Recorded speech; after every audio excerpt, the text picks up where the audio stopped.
Fantastic. Thank you so much, Candace, and thank you everyone for taking the time to join our webinar today. And special thanks to the National Water Quality Monitoring Council for supporting the Volunteer Monitoring webinar series. Just a little bit of background on the Volunteer Monitoring Work Group.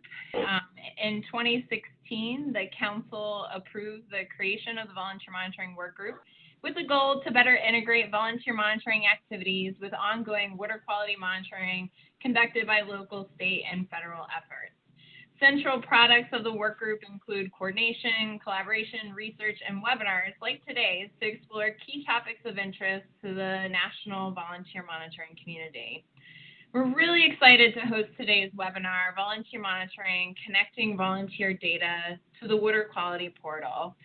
At the 2019 National Monitoring Conference that took place in Denver in March, Laura and her team did an extended training session on the Water Quality Portal, and a recording of this training can be found off of the Council's YouTube channel. After the conference, members of the Volunteer Monitoring Work Group were excited to explore the topic of the Water Quality Portal and avenues for volunteer data sharing, which inspired today's topic. Today, we'll do a 101 overview on the Water Quality Portal, tools to facilitate data sharing, and highlight a state success story.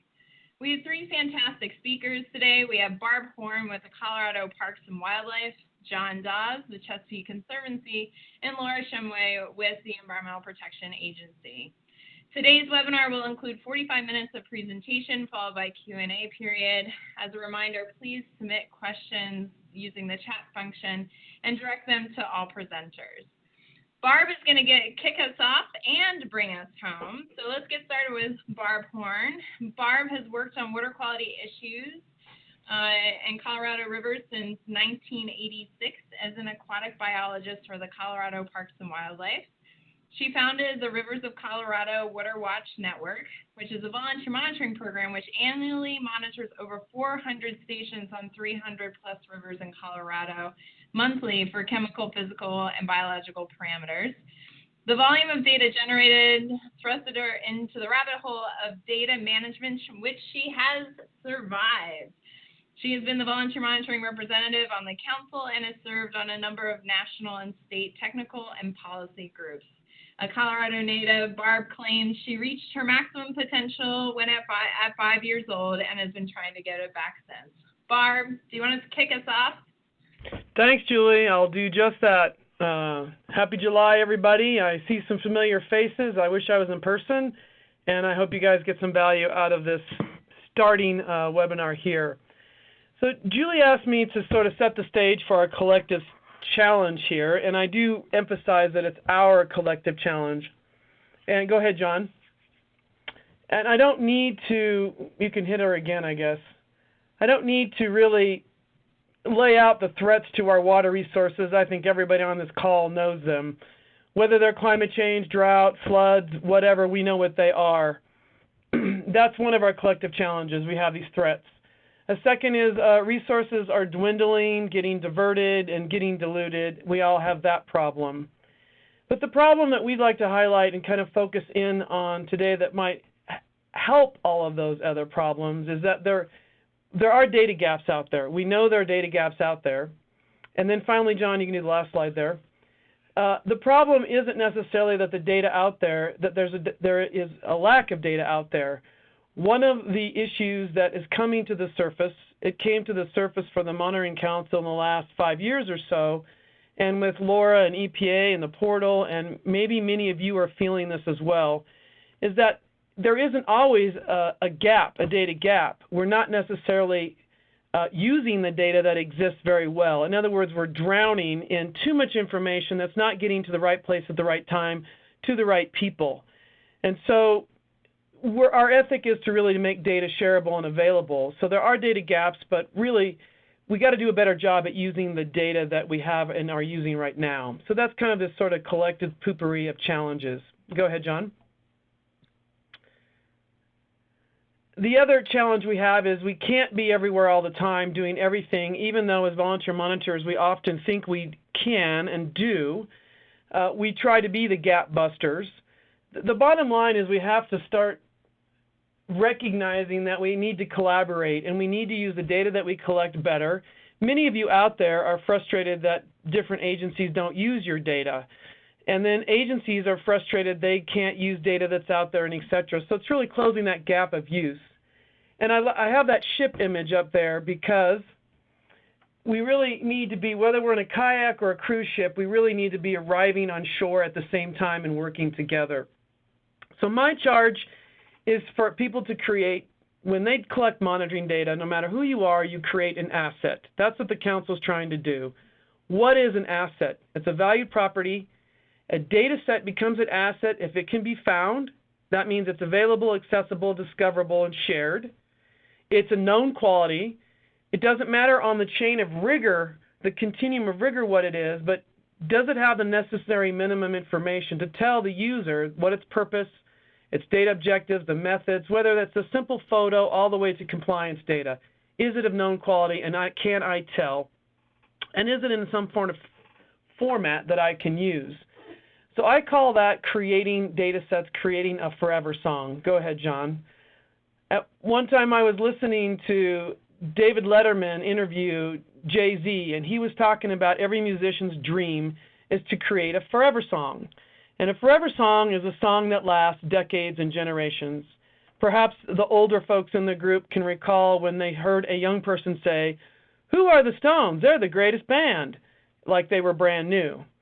So the idea is to create a data set that's an asset that's used over and over, creating a true forever song, a forever asset. That's our challenge here, and we hope that using the portal and beginning to get comfortable, the National Water Quality Portal is a way to begin to create that forever song. And that there is setting the stage. Thank you so much, Barb. That was fantastic. I had one more slide. Sorry, Julie. What we're about to tell you and teach you doesn't matter who you are, where you're from, what media you sample, and what you actually sample for, or what your data uses are. So it's universal. All right. Sorry, Julie. Forgot. No worries. John, do you want to bring up the next slide? Fantastic. And John, you're up next, if I remember correctly. I am. Yep. So I'll do a quick little introduction for you then. Thank you. It's my pleasure to introduce John Dawes, founder and executive director of Chesapeake Commons. John is currently the lead for project strategy with a focus on system dialogue and product development for Chesapeake Commons. Originating as a small fiscally sponsored program delivering GIS services and information design to environmentally focused organizations, John grew the Commons into a standalone nonprofit organization that delivers leveraged products and digital services to organizations working to improve water quality. Prior to founding the Commons, John worked at Environmental Integrity Project as a research analyst, mapping public and private drinking water wells and their proximity to hazardous coal ash impoundments. John graduated from Juniata College with a BA in Environmental Policy and holds an MS in Geographic Information Systems from Johns Hopkins University. He is a self-taught front-end software developer and is passionate about all outdoor activities. John, take it away. Awesome. Well, thank you, Julie. I really appreciate it, and it's a privilege to be able to present and share some of our work with National Water Quality Monitoring Council today. So I think, just like Barb, really to set the stage with our respective role in this work is, we've been very focused at the Commons and also through our partnership where we have the privilege to work directly with the Water Data Collaborative to really assist volunteer monitors in how they implement technology with respect to their work and their monitoring programs. And, I have to say that while I'm really excited about the technology that we develop, one of the most exciting components of, how this work unfolds is our ability to be able to work with such a diverse group of volunteer monitors that are really passionate about monitoring and observing change in their watersheds.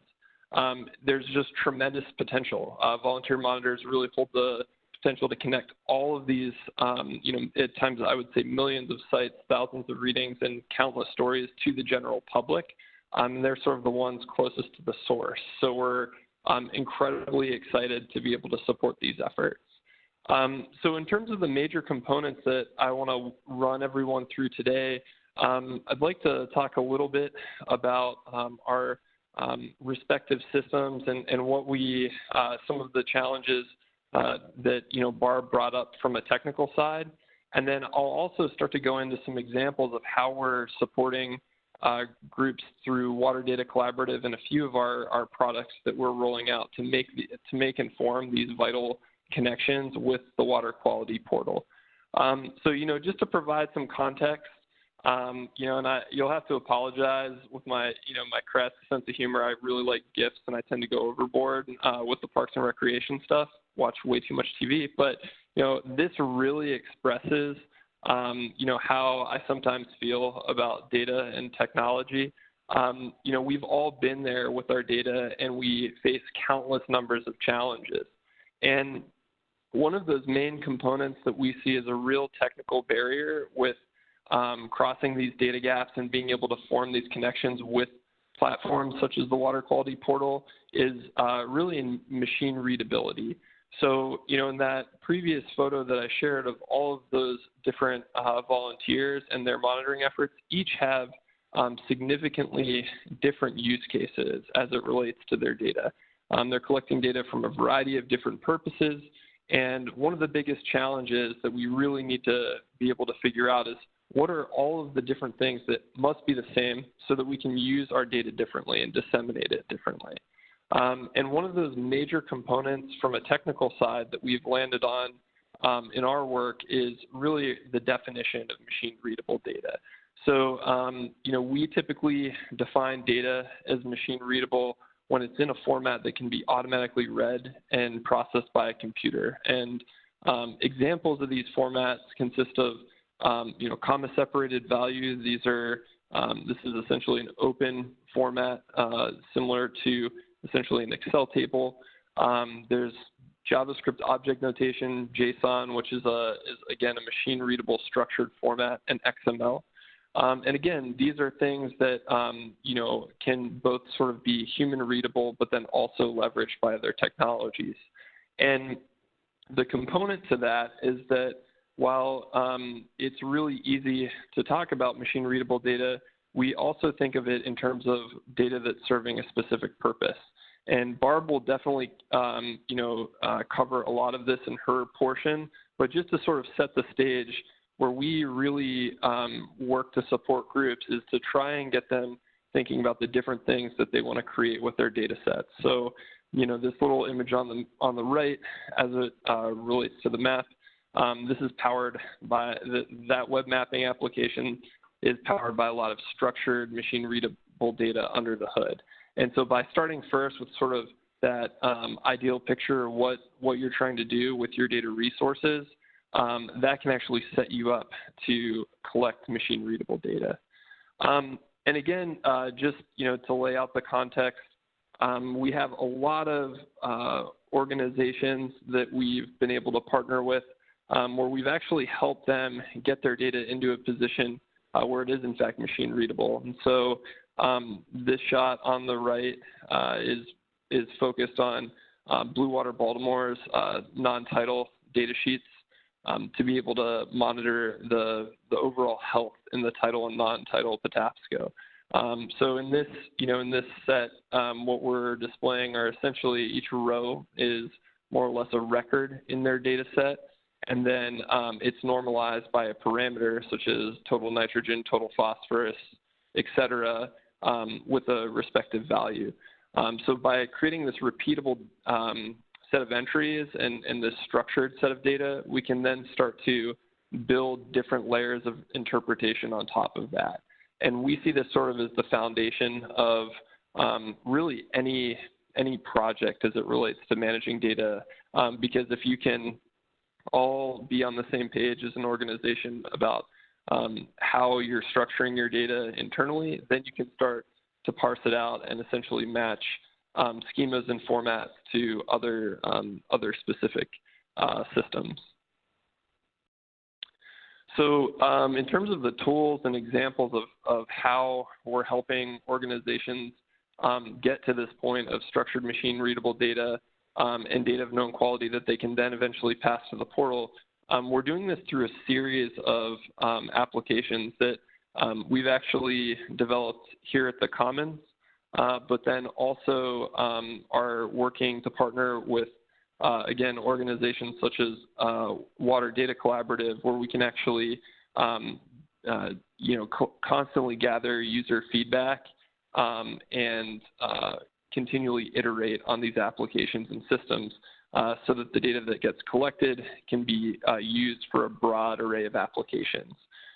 So one of these systems that we've developed, and one of the two that I'll be talking about today, is the Clean Water Hub. And this was developed in partnership with members of the Water Data Collaborative, specifically River Network, Barb's team, the Isaac Walton League, and members of Waterkeeper Alliance.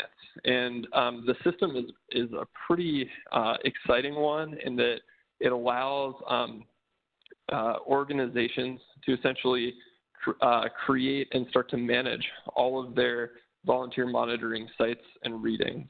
And the unique way that we've kind of established this platform is to essentially pair it with different organizations that have essentially a really good understanding of protocols. So strategically, when we started out, the systems really began with the Isaac Walton League, and we used their Save Our Streams protocol, a nationally adopted macroinvertebrate monitoring program, to sort of test the waters and build essentially a protocol, our first protocol in the system.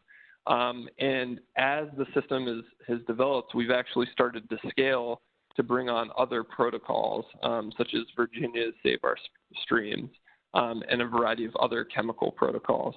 And the goal of sort of setting it up on the protocol by protocol basis is that it allows us to sort of understand the different intents of the organizations and their use of the data, and then gather meta information on that data so that we know the quality of information that's being collected. And then building from that, we aim this end of this month actually to be able to pass this data in a format that matches the water quality portal, the water quality exchange. So I'd like at this juncture to kind of walk everyone through our application to date, which is pretty exciting. So if you go to cleanwaterhub.org, this is where you can actually see sort of the landing page and the status of the hub. So we launched this roughly, the first version came out about 6 months ago. And so we've grown to about 391 stations across the nation, over 1,800 samples, and there are about 28 organizations ranging from Waterkeeper Alliance members to Isaac Walton League, mostly Isaac Walton League chapters, et cetera. And each one of those dots on the map are essentially monitoring sites that individuals have chosen to set up and share through their protocols. So if you click into the community page, this is essentially where you can get a global map of the entire hub. And it takes a little bit to load, but essentially it'll load in all of your sites that are within the hub. And then also if you are at a specific site, you can actually see all of the different readings that have been collected by an individual or an organization at that respective site. So a couple things to think about here. So this is an organization that has collected monitoring data on Bear Trap Creek in North Syracuse, New York. They've actually started utilizing two Isaac Walton League protocols. So there's the Save Our Streams chemical protocol and then the Save Our Streams biological protocol. And so as they start to upload data into this system, what's pretty exciting is that our system will actually score that information based on the different scoring assessments that are built into the protocol. And so my colleague, Samantha Briggs, who essentially runs the Save Our Streams protocol at Isaac Walton League, she can actually help groups sort of set up and think about the differing ways of scoring their data as it relates to these protocols. And we're trying to sort of build that bridge and have that community of individuals that can kind of see that.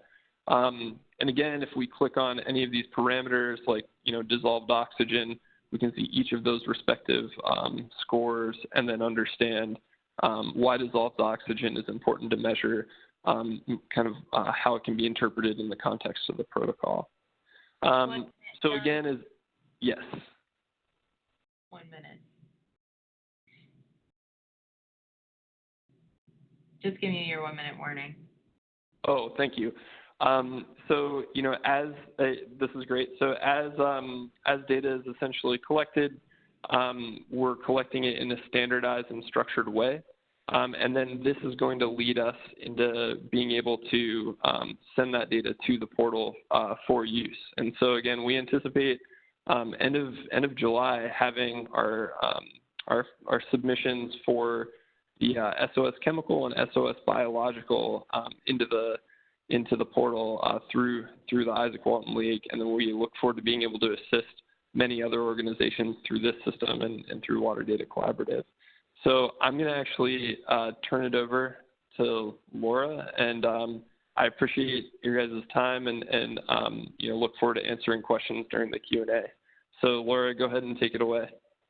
Awesome. Thank you so much, John. And a reminder, if you all have questions, to please use the chat function and direct your questions to all panelists. So Laura Shumway is going to discuss the water quality portal. She is a biologist at the U.S. Environmental Protection Agency and the EPA lead of the water quality portal. Her work focuses on data quality, training, user advocacy, and visioning for data systems in water data integration branch. She holds a BS in biology and an MA in environmental planning and management and GIS. Take it away. Thanks, Julie. I regret having a long intro now. All right, John, let's move on to the first slide. So the first thing I like to introduce to people are definitions. So, we have a tendency at the government to just continue to throw acronyms at you and not tell you what they are. So I'm going to start with that, and then I'm going to throw the acronyms at you. So we'll work with that letter soup later.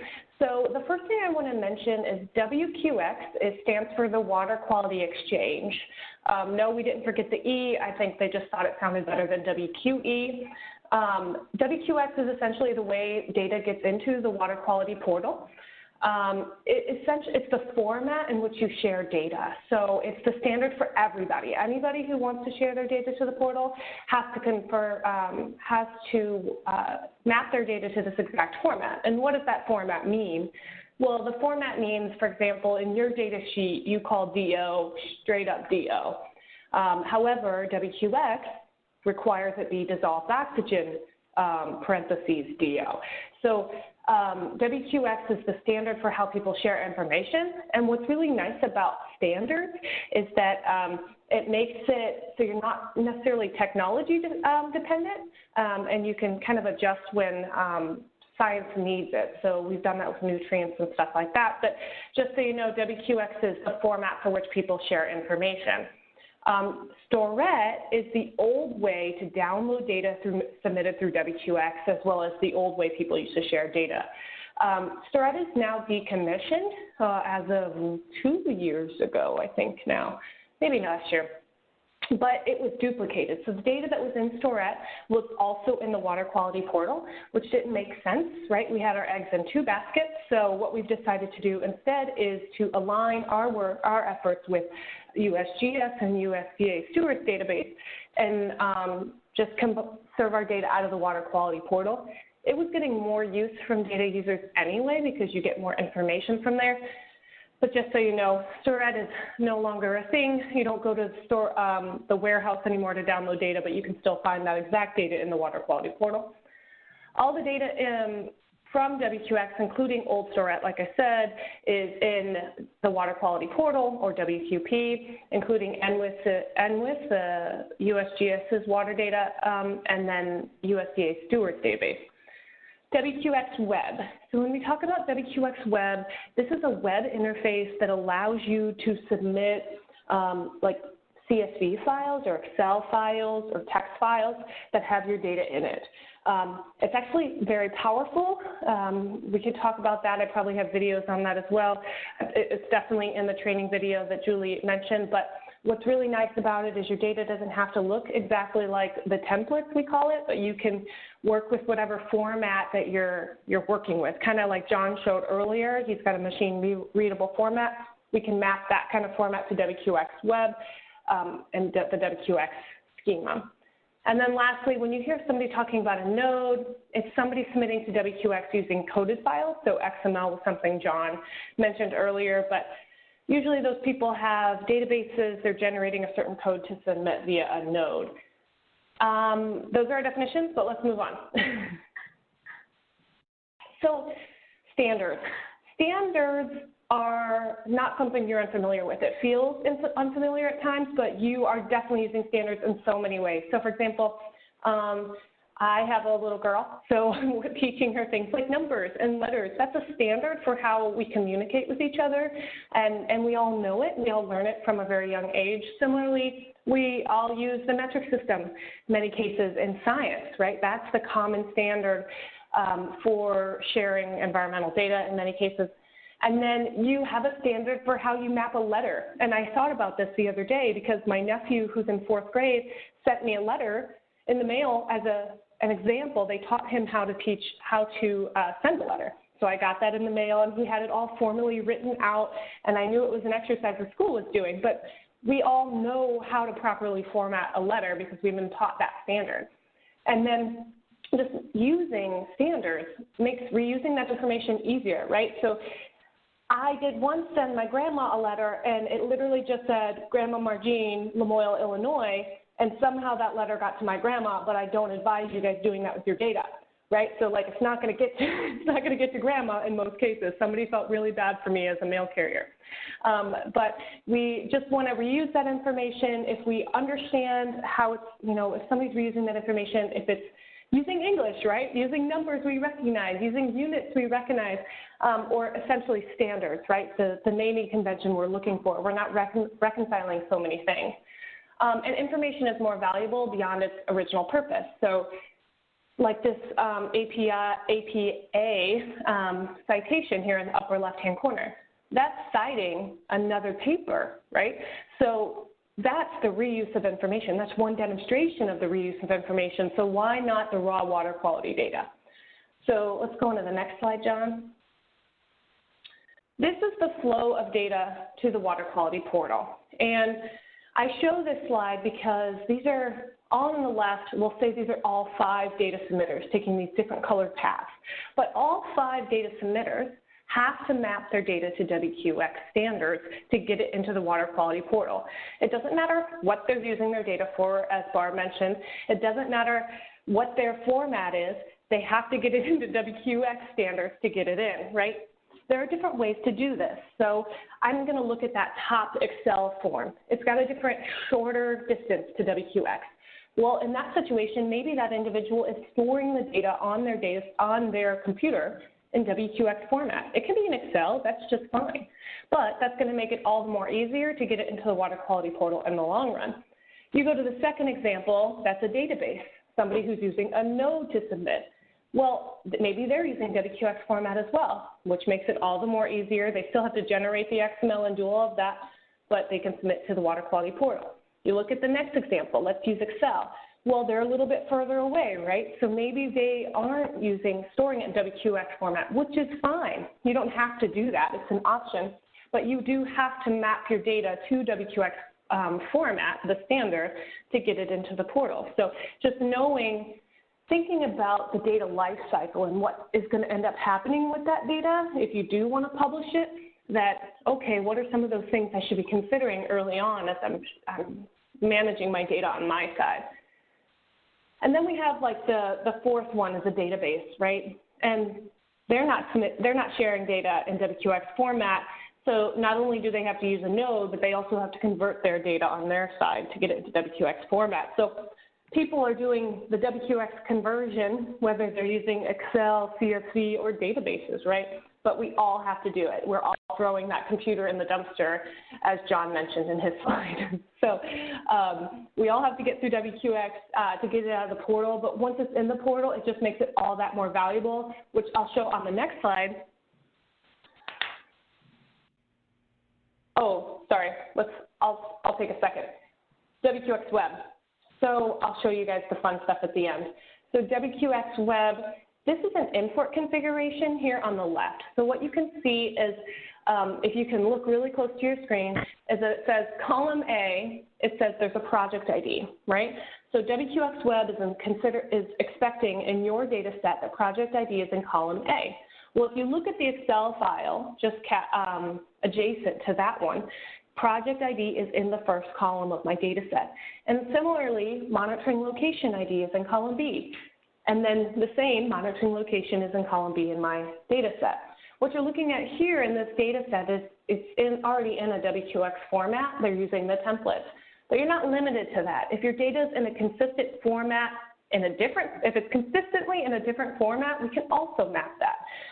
These import configurations in the upper left-hand corner, we can alter them to accept your data, to do translations, to make the data go from DO to dissolved oxygen, to generate that it's always a probe data. Let's say it's coming off a probe. So different assumptions that you naturally make on your data, we can help WQX Web convert that into metadata for you as well.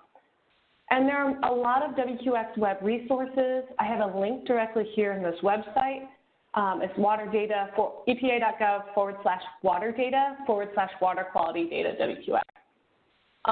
If you go there, you can sign up for an account. So this is how you get started sharing information. You can sign up for an account, and then you'll have access to WQX Web. You could also create an organization for your account as well. So Riverkeeper, if you're working for a different volunteer group, a certain volunteer group, you would sign up to have your organization represented in the portal. And then you could download the data template, or you could download the data rules and figure out how to map your data to the data, the standard. And then you can look at FAQs and all of that there. At that website, we also have a help desk, which I'll share later. But there's a lot of resources out there to get you guys up and running. And like I said, the help desk is a really great resource. If you have any questions, always willing to get you kicked off. So let's get to the next slide. The water quality portal. Right now, we have 62 volunteer groups from 8 states represented in the water quality portal. Just by the amount of people who are on this call right now, I know there's got to be a ton more, right? So although we've come a long way, and this is a very impressive number, it does make me happy. I think we can double, triple, quadruple that number. I think we could put that volunteer data out there and get it published and reused. One success story I really like to reference is that we actually went out and trained Region 2 volunteer monitoring groups personally, my office did. These were New York and New Jersey volunteer groups. And since then, New Jersey, the state of New Jersey, has been pulling the data for those volunteer groups out of the water quality portal and automating their water quality assessments. So they're pulling back their own data, as well as data from all those constituents that they want to use to support their decisions for the integrated report. That's one reason why someone would want to publish their data, absolutely not the only reason, but when these kinds of things happen, it just makes you feel really good, right, that the work is being, or the data is being reused. Similarly, there's other reasons you may want to share your information. You may want to leverage some of the applications we or John create, such as the How's My Waterway 2.0. We're about to launch that here in September.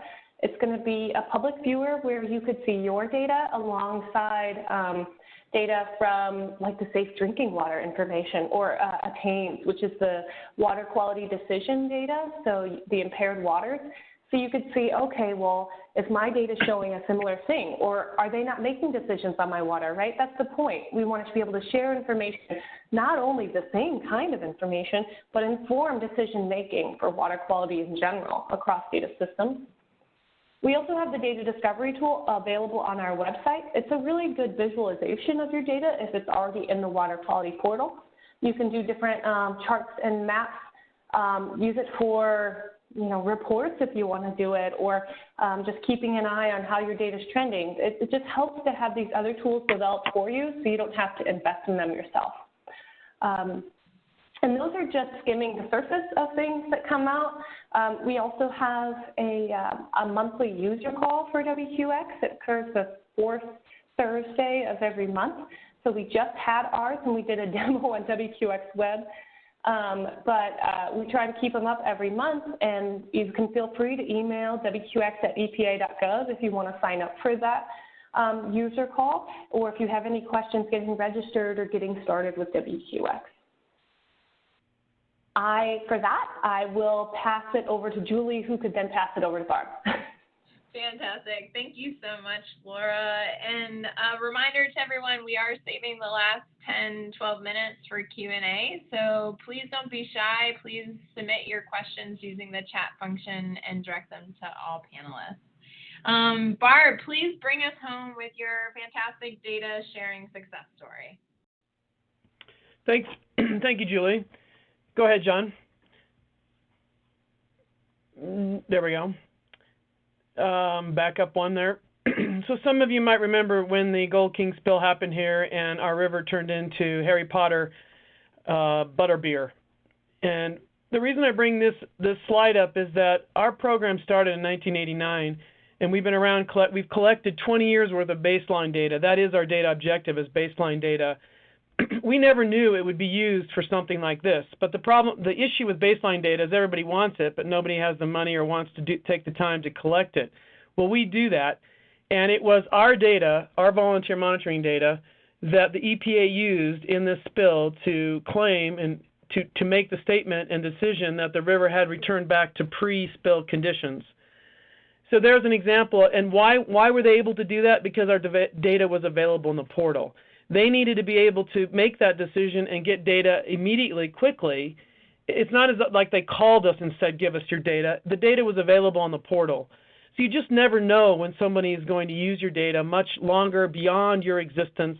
That's that forever song concept. Go ahead, John.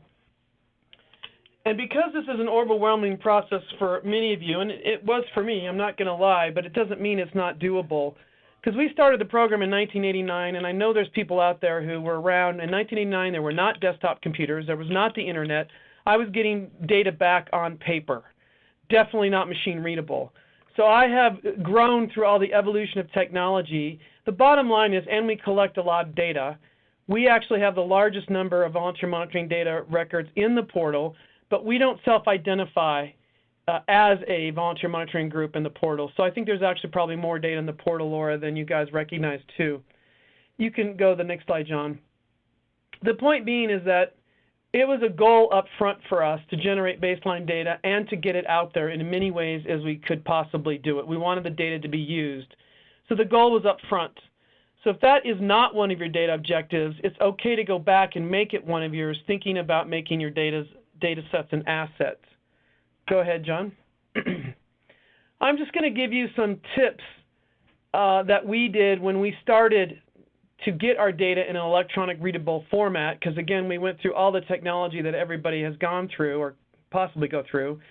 When we designed our database, we actually knew it was going to go to StoreIt at the time or the portal, so we used the data schema to design our database application. And a data schema is just how the data is organized, what tables, your station table, your group table, your results table, and how they relate to each other. We figured why not use the design that's already out there and is successful. And then what we did is just added other tables and functions to the application that allowed us to organize and manage and validate and verify and certify our volunteers.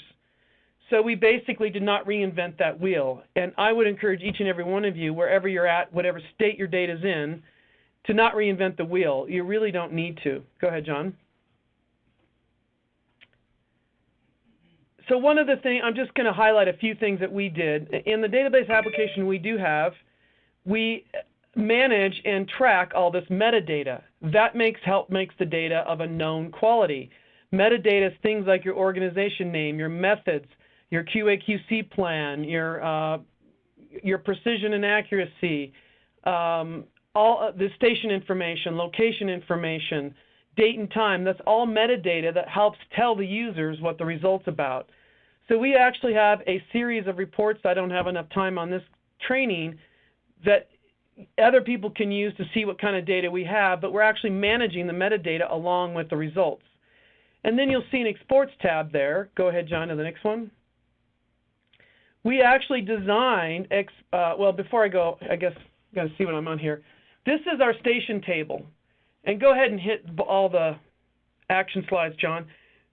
The portal only requires that you provide a lat long or UTM-XY. But this is all the information that we supply for each location. There's the way our health department and Clean Water Act agency segments the states, the water body ID. The way my agency segments and manages the waters in the state. Driving directions, hydro units. This is all the information we provide, not just the lat long, and that makes our data set a much more valuable asset when people know much more about the station. We also provide photos. Go ahead, John.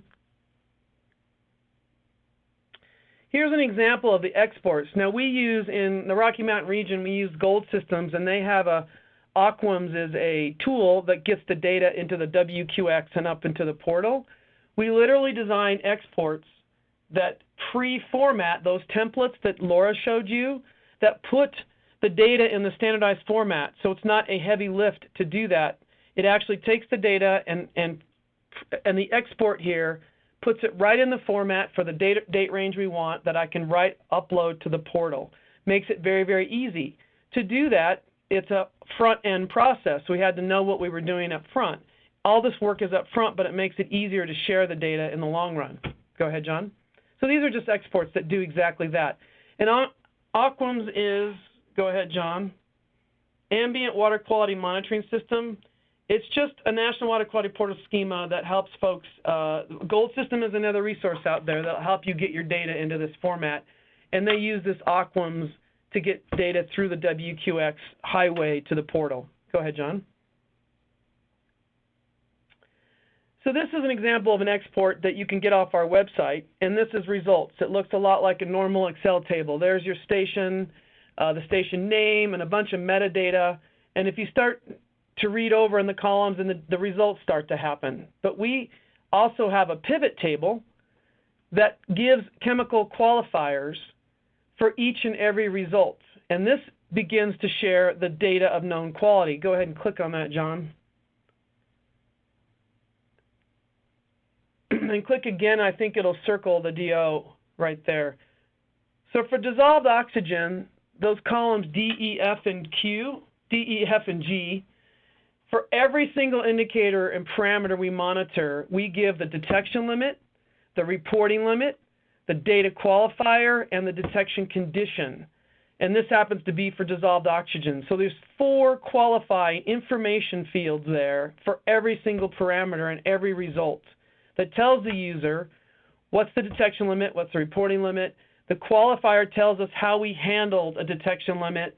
Was it not reported? Did we report in between the 2 numbers? It tells the user how to use that data, and especially how to use it in statistics.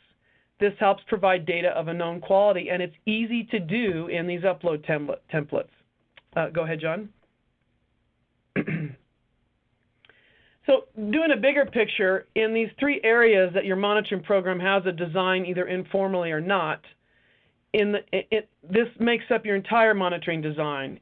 Your program design is kind of the whys, why you're doing what you do, your monitoring questions, the decisions you're trying to impact, the results you're trying to have, and the decision makers you're trying to target and their information needs.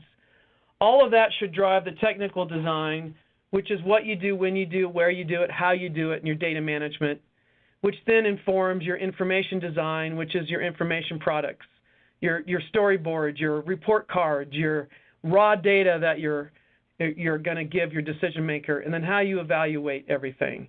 So if you want to make your data readable and shareable and discover in a forever song, go ahead, John. These are the kinds of things you need to ask yourself. Are you going to be committed to it?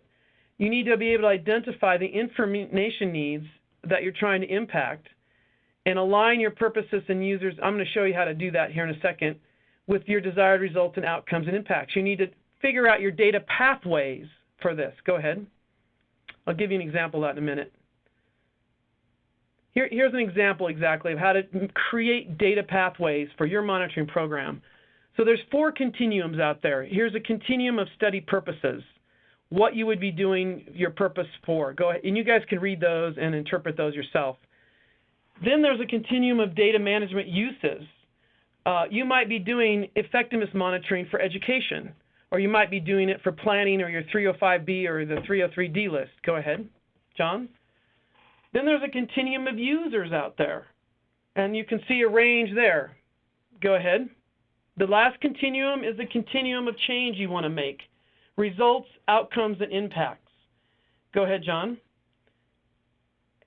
Your information products and needs come from your users, and then you evaluate your impact, your results, outcome, and impacts on the bottom there. But if you were to identify all your data pathways, each monitoring event, that should be monitoring objective, has a data pathway, or what I call an information blueprint. You're really generating information, not just data. And here's an example of my program here. We collect baseline data for use support. That's our study purpose. It goes into the 305B. That's the regulatory planning part. Who does that? It's the state, the health department in Colorado. And our result is the use met or not? That's one data pathway.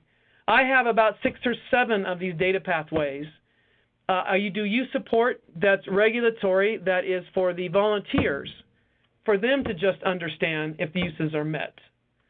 So if you designed your data, you identified each one of these data pathways and information products, you could figure out the data that you're generating and how it needs to be organized and shared and delivered to these folks, and then move it on up to the national portal. Go ahead, John. Thank you. So in the technical design, once you know what your information needs are to help make your data readable and shareable and discoverable, some of the things we did to do that, we inventoried what we were generating, we mapped a workflow, and then we designed our database application around that workflow. So go ahead, John. How do you inventory what you're taking? This is a gross scale, but we collect metadata, field data, metals and nutrients that go to the lab, we collect bugs, and we do physical habitat.